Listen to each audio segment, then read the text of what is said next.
Вічна пам'ять героям. У середмісті Києва відбулася жалобна акція до вшанування 4-х роковин Іловайської трагедії, найтрагічнішої сторінки історії війни на Донбасі. В цей день 4 роки тому українські сили були розстріляні на марші, виходячи з оточення зеленим коридором, який відкрили росіяни для мирного виводу військ. Вшанувати пам'ять загиблих на Михайлівську площу у Києві прийшли побратими, рідні та близькі загиблих та небайдужі кияни. Нас просто расстреляли, просто кинжальным огнем в традициях засадных, плюс ударная сила, танки у них были, очень много, потом в поле было туров, шнуров, то есть нас, по нам работали, то есть турами конкретно.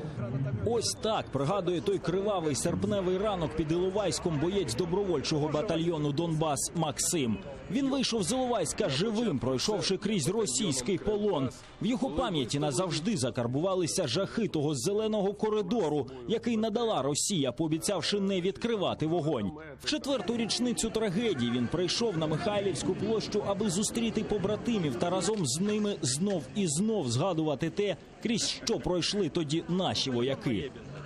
Дело в памяти, и то, что сам пережил, и помнить надо ради тех товарищей, которые остались там. Пока мы их помним, пока, я думаю, их смерть, их жизнь, их подвиг, он не зря прошел, был сделан. Кияни та ветерани бойових дій на Сході принесли до стіни пам'яті квіти та запалили свічки у лампадах. Для всіх цих людей Іловайськ завжди залишиться в пам'яті трагічною сторінкою української історії. Сюди я прийшов, щоб пом'янути моїх побратимів, які потрапили в Іловайський цей котел, оця Іловайська трагедія. Оці люди, 14-15 рік, це найкращі люди, найкраща генетика українська. Тому повинна бути пошана і подяка всім. Ось вони, ці герої на фотографіях, в руках батьків, дружин та дітей. Єдине, чого зараз бажають в сім'ях полеглих героїв – якнайшвидшої перемоги у війні з загарбником. Ми хочемо, щоб закінчилася якнайскоріше війна, щоб не було втрат, бо це страшно. Коли ми почуємо по радіо чи по телебаченню, як вмирають наші сини найкращі. Ми собі представляємо, як ті мами, що вони перебувають, в якому дусі.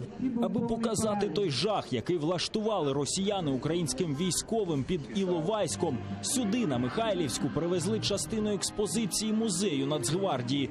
Олег – один зі співавторів виставки. Місце кривавої бійні він бачив на власні очі. Пригадує, навіть за тиждень після розстрілу металеві каркаси погорілих бронетранспортерів залишалися гарячими. Це був вже просто розстріл.